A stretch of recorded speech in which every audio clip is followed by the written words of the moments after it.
effective in the dark, though, so hey, I guess that's one more reason not to run out of power, right?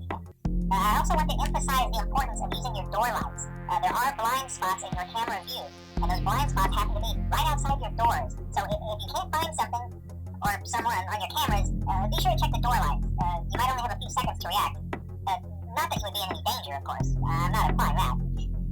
Also, check on the curtain in Pirate Cove from time to time. The character in there seems unique in that he becomes more active if the cameras remain off for long periods of time. I guess he doesn't like being watched. I don't know. Anyway, I'm sure you have everything under control. Talk to you soon.